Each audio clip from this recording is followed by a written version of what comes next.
Hello ladies and gentlemen, today we're going to learn about how to make this lightsaber. Basically it's a Lego lightsaber and it looks easier than it is. I promise you, you will learn something in this tutorial because there is something that not many people know Blender can do. So let's get right into it. I'm going to press N to bring up my screencast keys here so you can see everything I do in the bottom right corner, so that should be no issue. Now what we're going to do is delete the lamp. This is going to be a beginner friendly tutorial. I might be a little bit fast, but I promise you it's really nothing hard and you can see everything down here. If you need to pause the video or if you don't understand anything, make sure to text me on my Discord or in the comments down below and I will try to help you. For fast responses though, make sure to text me on Discord. Now, delete the default cube, we don't need it. It's obviously a cylindrical part. Now we're going to go to Edit Preferences and type in Import Images as Planes right here. Check the box and you should be good to go. Now what I'm going to do is go to my desktop where I have downloaded this picture here. I'm going to drag it in right now. It looks like this. Basically it came in at an angle. That is always like that. It comes in at the angle you're looking at when you import it. So we're going to press Alt G to reset the location and Alt R to reset the rotation. So that should be no issue. Press R, X and 90 to rotate it around 90 degrees on the x-axis, so you should be having a view like this. By pressing number pad 1 you should be able to go into orthographic mode. If you don't have a number pad, make sure to use this over here so you can just click on it and snap to the views like this. So now what we're going to do is we're going to import a cylinder. So by pressing Shift A, okay, thank you. I'm going to quit Discord, like that. So I'm going to press Shift A and import in a mesh cylinder, like this. In orthographic mode, so number pad 1 pressed, press R and 90, so it rotates around 90 degrees around the view we are looking at now, which is orthographic. So yeah, that's that. R rotated around 90 degrees on the y-axis. Now we're going to press this icon here, which gives us wireframe shading. I'm going to scale this down quite a bit so it fits the model here. So basically when you are doing something that exists already, I would always suggest you to do your model based on an image. If you have the thing that you are modeling, just, I don't know, take a photo of it, make sure it's straight. If you don't have one, there are plenty of images for basically anything on the web, so yeah, find one there. I will link this image in the description. It is a dual lightsaber, but you can easily make a one-sided lightsaber because the hilt is always the same. So now we're going to press now we're going to go into face selection mode, that is that here. By pressing 1, 2 and 3 above your letters on your keyboard, you should be able to switch from vertex to edge to face selection mode. Now press G and X and move it until it reaches the edge right here. Now we're going to press E in face selection mode, extrude it until we reach this chamfer here. Now scale it inwards. Then E to extrude it to right about here where the ring starts.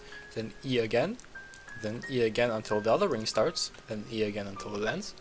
Now press E. Wait, I see that the background is white and my keys are also white, so I'm going to make this red.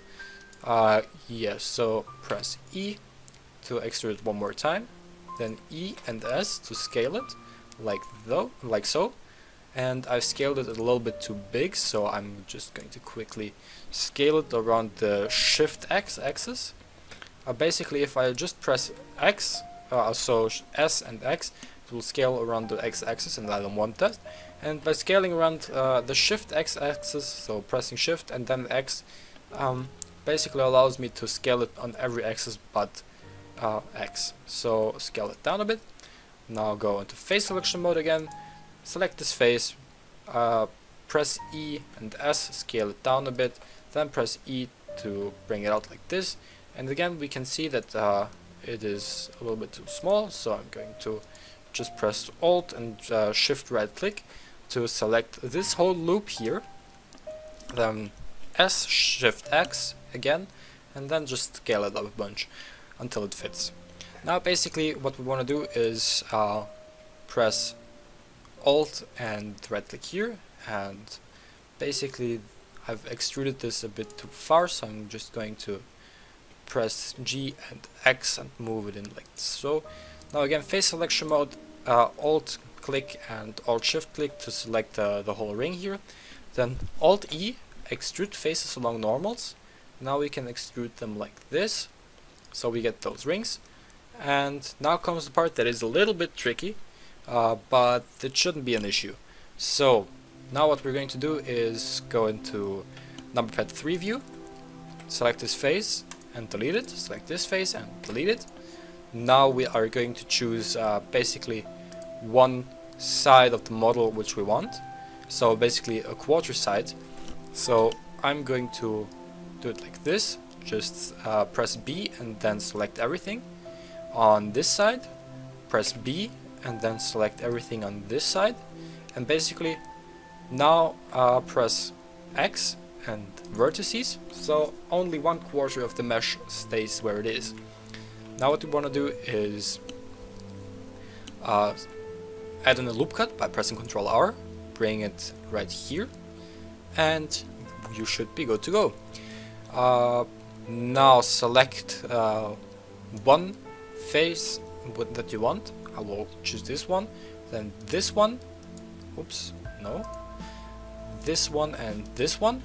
Press Alt E, extrude faces along normals, extrude it out like so. And basically now it's sticking out and we don't want that. So we want to select this face, press E and press X and then faces. So we get rid of that face. And now we want to somehow connect it to this. So we're going to add in a loop cut right here by pressing Ctrl R. And you could do this with a bevel, but then you wouldn't get a nice topology. And basically we want nice topology for our renders, because otherwise we would get shading issues, which we don't want. So now we could just select this and this face and this face and then press F, but then we would get triangles again and we don't want that. So what we can do instead is, why has this changed to English? What we could do instead is go to vertex selection mode, press on this vertex, press on this vertex, press F3, then type in merge, go down to merge, and then at last. Now it will merge these two at the last point. Now this is all one. Now we will do the same thing with this, select this one first and then this one, and then merge at last. Now we have successfully created this, and it looks fairly even, if I may say so. I think it tapers in a little bit, so we will select this whole loop right here, so like this, press G twice and bring it out until it looks even. Now it looks even, and that is fine. That is fine. Press W, shade smooth, and it looks ugly. Now we will go down here to normals and select auto smooth, and you should be good to go. Now we have only 1/4 of the mesh, but we want everything. So how do we do that? We're going to hit Ctrl A and rotation and scale. That didn't change much, but only reset the rotation and scale. So now what we're going to do is press Shift S, cursor to selected. Right now the cursor is right here. Now add in an empty plane axis, rotate it around 90 degrees around the x-axis. Now nothing much has happened, but you will see in a minute what that will do. Now go to modifiers on our hilt, go to array, set it to 4. Now we have 4 pieces, which doesn't really help us at all. But we can go to object offset, disable relative offset, and go to empty 001. So now basically we have an array which goes in 0 in any axis, so it doesn't move it at all, but only rotates the mesh around this point right here around 90 degrees every time it creates a new instance. We're going to hit apply.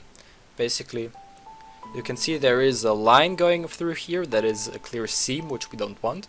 That is because there are overlapping vertices. Press F3 and then merge by distance. Removed 72 vertices, so that should be fine now. No seam, as you can see. Now, in edge select mode, select this edge, press F to fill it with one big n-gon. Here too. Now what we want to do is select those, press I, and then E, extrude faces along normals, or Alt E, faces along normals. Now we have put that in. Now press on one end, so I will choose this one. And now I can see that I haven't made it small enough, but we can just adjust this on the fly. So select the inner piece here, select this piece here, and now scale it around the Shift X until it fits, like so. That should be fine. Now select only one side here, Shift D to duplicate it, P, selection, and there we go. Select that one part, so like this, cylinder 001. Now press Tab, A, E, and now you can extrude it. So I will press G and X to bring it to right about here. Now press A, Shift N to recalculate the normals, because they will be flipped. And while still everything is selected, press Shift D again. Right click to cancel the movement. Now G, X, and bring it in right here. You can see it's a little bit tilted, but that doesn't matter too much. So basically we have everything done. Now comes the shading part, but we should first bevel this, because the edges are really sharp and we don't want that. So we can go right here, add in the bevel modifier, like this. Now I will put this down to like 0.01, maybe 0.001. 0.001 is good. I'll go to angle, and basically you get this nice bevel around here, this bevel around here, and every sharp edge, so it reflects a bit more light. Maybe set this to 3, maybe make this a little bit bigger, so 0.003. Yeah, that looks good. I like this. So do the same thing over here. Just add in the bevel modifier, like so, 0.003 with, I don't know, 3 segments, angle based, and there you have it. Looks good. So now the shading part. Shading is really easy. Just select it, go to shading, and click on material like this. Make it metallic. Roughness I don't know, 3.5. 0.35 is looking good, I think. We can adjust it later. Color is fine. You can make it a little bit darker or lighter if you want. I will put it to a value of around 0.75. Now go to this, add a new material. Now I'm going to change the roughness to about 0.1. I'm gonna make this red, like this. So hue at 0, saturation at 1, and value at 1 for now. And that's that. No, we actually want to give it transmission, so it looks like plastic. 1.46 as the IRR, that's the IRR of plastic. Now go to this world tab, click here, environment texture, and I will load in an HDRI from hdrihaven.com. I will link it in the description. Go to the folder where you have saved your HDRIs to. I have some private work here, so I will just blur it. Select one, delete this, we won't need it anymore. And now preview it. As you can see, it looks fairly bad in Eevee, but you can just change that fact by enabling screen space reflections and refraction.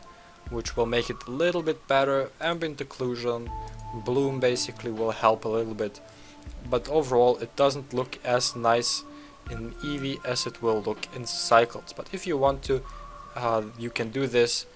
But what I suggest is going to the value, and that is the cool trick.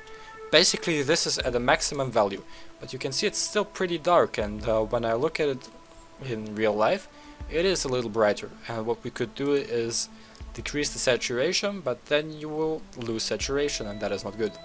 So basically what you can do is set the value to like 1.3 or even 1.5, and it will be brighter automatically. And basically this won't be really physically accurate, but it looks good, and that's all we care about. But let's set this to Cycles. Now this looks much better, but I don't like the brightness of it. It looks too bright, so I'm going to set this back to like 1.2. Yeah, I'm liking this really much. And I'm liking also the Hilt, because it looks good. Let's go to the camera and set it back to its original location and rotation. So Alt G and R. Rotate it around the x-axis by 90 degrees, then move it along the y-axis, like so. And now let's preview it. This is again in English, and I don't want that, so let's move it back a little bit further, like so, and that looks nice. Basically I'm going to parent this to the object, to the hilt, by selecting first this, then the hilt, and then pressing Shift P and then parent. Bring this up. I'm going to make a duplicate of the hilt and the blade, so bring it down. Going to make this one separate by pressing here. I will make it green, or let's make it blue, like so. Let's make another one. Bring it down on the z-axis, like so. Let's make it first separate, and then let's make it green. And let's make a Mace Windu one, and let's make that one separate again, and some purplish color, like so. I don't want all of them to be a double-sided lightsaber, so I will go into edit mode on them, press L on one side, and then delete all the vertices. So this one should be purple.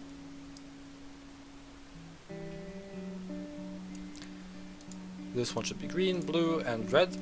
Now the green one I will delete as well, so this gets lost. This one can stay double-sided, I don't mind. But now, how do we get a black background? You can get a transparent background by going to Film, and then clicking on Transparent. That will make it transparent. But in this case, I don't want this. Oh, these colors are actually really similar, so let's just make that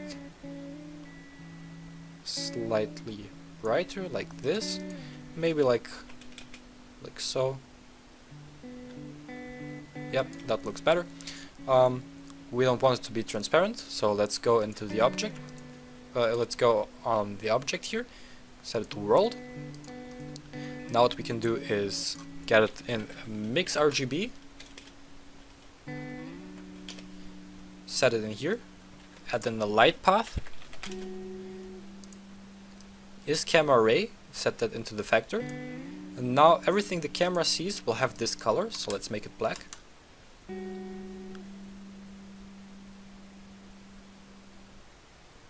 And now we get the world lighting, and basically the background is black. Let's render this, and then we will be back. So here we have the final result. I hope you like it. It basically looks like the real thing, but it really looks like less effort than it is, but yeah, what can you do? Basically now you have realistic looking Lego Star Wars swords, so yeah, have fun with it. Make sure to drop a like, comment what you want to see next, and yeah, consider subscribing. Anyways, I have a website where you can download this model for free until next week, so that'll be the 22nd of June.